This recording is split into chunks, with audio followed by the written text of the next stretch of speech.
आज हम मादा जनन तंत्र का अध्ययन करेंगे। इसमें से कुछ इम्पॉर्टेंट प्रश्न उत्तर हैं जो आपके बोर्ड पेपर के लिए बहुत ही इम्पॉर्टेंट है और कई बार प्रश्न आए हुए हैं। तो चलते हैं पहले प्रश्न की तरफ। कौन सा रोगों का जीवाणुओं द्वारा लैंगिक संचरण होता है? कौन सा रोग है जो बैक्टीरिया द्वारा सेक्सुअल ट्रांसमिशन होता है, लैंगिक संचरण? उत्तर है गोनोरिया, सिफिलिस। दूसरा, कौन सा रोग वायरस द्वारा या विषाणु द्वारा लैंगिक संचरण होता है?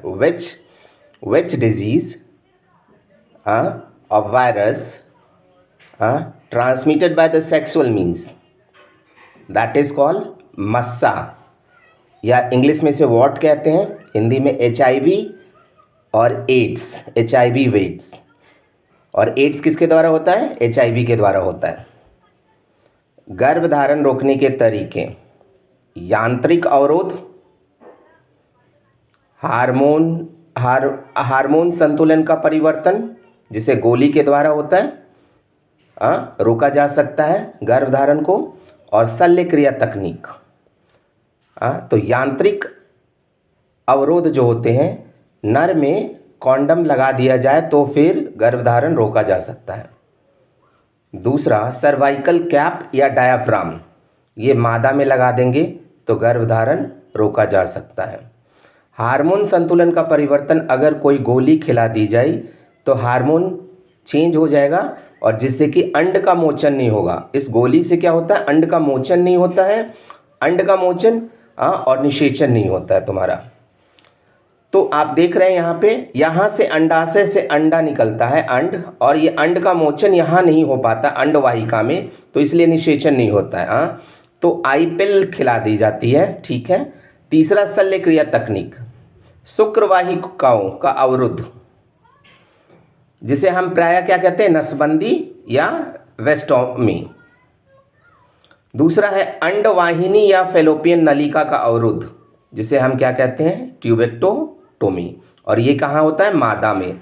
अंडवाहिनी जहाँ निषेचन होता है, अगर उसे हम बंद कर दें उसके नली को, तो उसे ट्यूबेक्टोमी कहते हैं और ये शल्य क्रिया तकनीक में आता है। और ये गर्भधारण फीमेल में ये अवरुद्ध कर देगा। नर में, मेल में शुक्रवाहिकाओं का अवरुद्ध, जिसे नसबंदी कहा जाता है और जिसको वेसेक्टोमी कहते हैं। और तो ये दो शल्य क्रिया तकनीक है, नर में और मादा में, दोनों में अलग होता है। अब आ जाइए, गर्भाशय कहाँ होता है? तो आप यहाँ देख रहे हैं ये गर्भाशय लिखा हुआ है। तो दोनों अंडवाहिका संयुक्त होकर, दोनों अंडवाहिकाएं संयुक्त होकर के एक लचीली थैलीनुमा संरचना बनाती है, एक लचीली थैलीनुमा संरचना बनाती है, का निर्माण करती है, जिसे हम क्या कहते हैं? गर्भाशय कहते हैं। अब आते हैं, मादा जनन कोशिकाएं किसको कहते हैं? तो इसे अंड कोशिका के नाम से जानते हैं। और अंड कोशिका का निर्माण कहाँ होता है?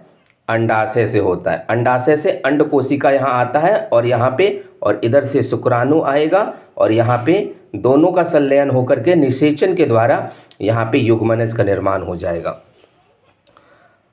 अब दो में से एक अंडाशय द्वारा प्रत्येक माह एक अंडा परिपक्व होता है।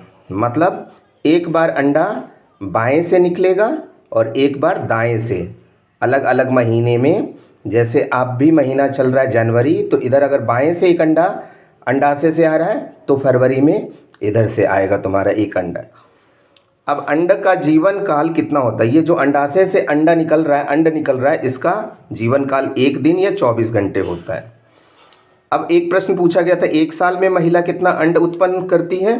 तो 11 करती हैं। तो 12 नहीं याद रखेंगे, 11, ठीक है, क्योंकि यहाँ जनवरी, फरवरी, मार्च, अप्रैल, ऐसे करके 11 होता है।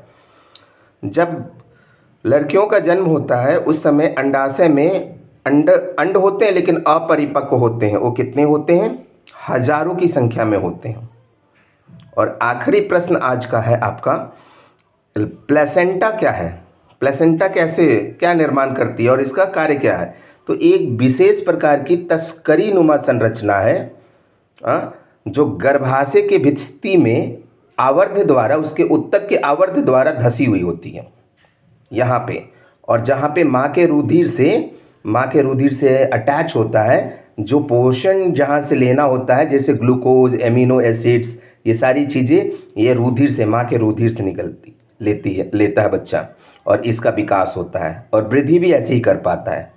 तो आप देख सकते हैं कि भ्रूण यहाँ बनता है यहीं पे, ठीक है। माँ के रुधिर से पोषण प्लासेंटा के द्वारा प्राप्त होता है। तो आपने देखा ये सारे प्रश्न, और इसको आप अच्छे से रिवाइज करें, जिससे कि आप अपने पेपर में कोई प्रश्न गलत ना कर पाएँ।